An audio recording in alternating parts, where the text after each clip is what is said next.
ดีมาเจอกันอีกทีนึงเนาะกับอารีพากินวันนี้เรากำมากินห้อยนาเนาะกับ EP ที่2บยังไงเนาะกินเลยเนาะ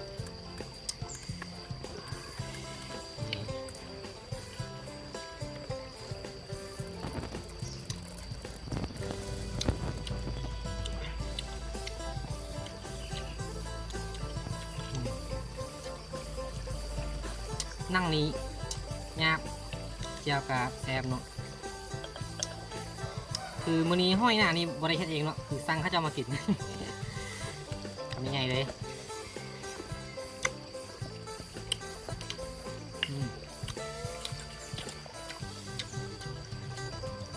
ครับ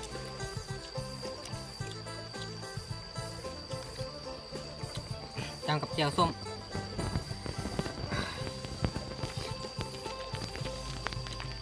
ครับมาเด้อกินกัน กินกันเด้อ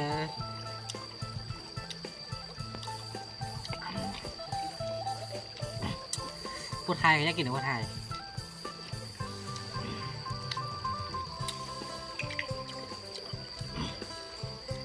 มีตัวใหญ่ๆเนาะห้อยนาสั่งข้าเจ้ามากินมื้อนี้บริเฮ็ดเองสั่งหั่นหนังจอย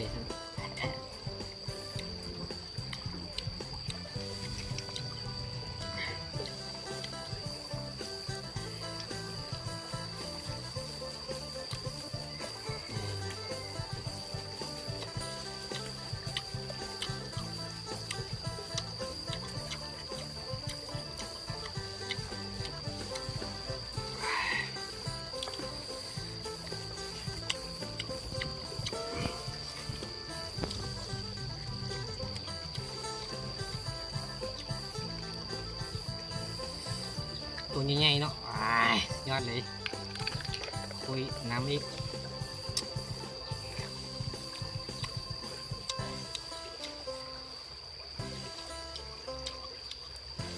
พักอีหลีพี่น้องเอ้ยเจียวกับเผ็ดสุดยอดเลยกินเข้ากันทั้งนั้นวันนี้ก็มานั่งกินอยู่น้ำห้วย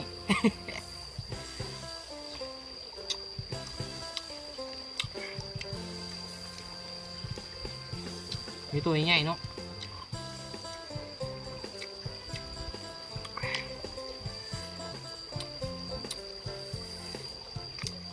มาเสียบพอ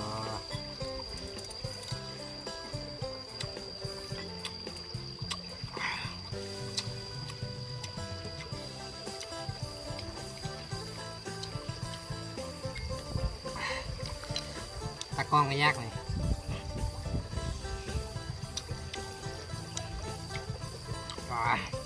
เนื้อสาม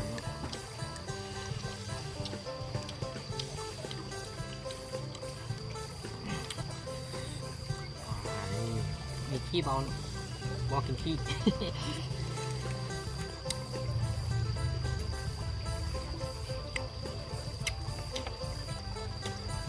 ไม่รู้เสียบเนาะนั่งมันจะแบบแน่นๆกลิ่นเนื้อยำกรอบเนี่ย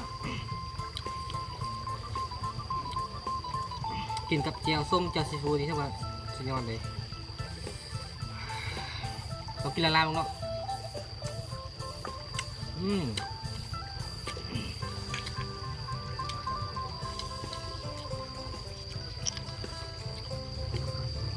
กินละลายก็แซ่บเนาะแม่ห้อยนี่บ่มีกินข้าวเลยแม่พระเจ้าต้มดีเนาะเน้นพี่น้องเอ้ยเน้น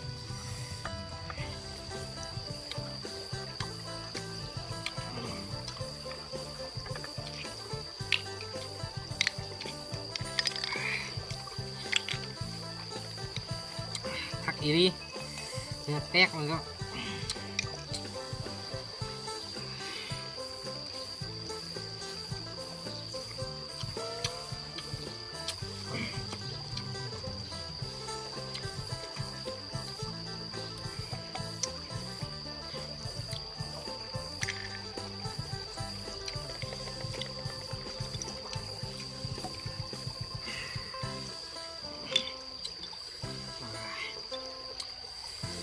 ยอดสุดยอดสุดยอดดูเนื้อ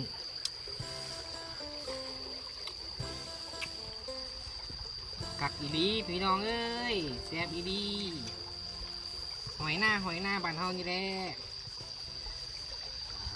ดีว่ะ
จบคลิปเพียงเท่านี้เนาะเดี๋ยวให้ตากล้องกินเลยตากล้องอยากกินเนาะเดี๋ยวเมื่อหน้าเขาพีต่อไปเนาะเดี๋ยวเขาจะไปกินอย่างตื่นเราถ้าติดตามกันเลยเดี๋ยวพอเท่านี้กันเนาะเอาให้ตากล้องกินเลย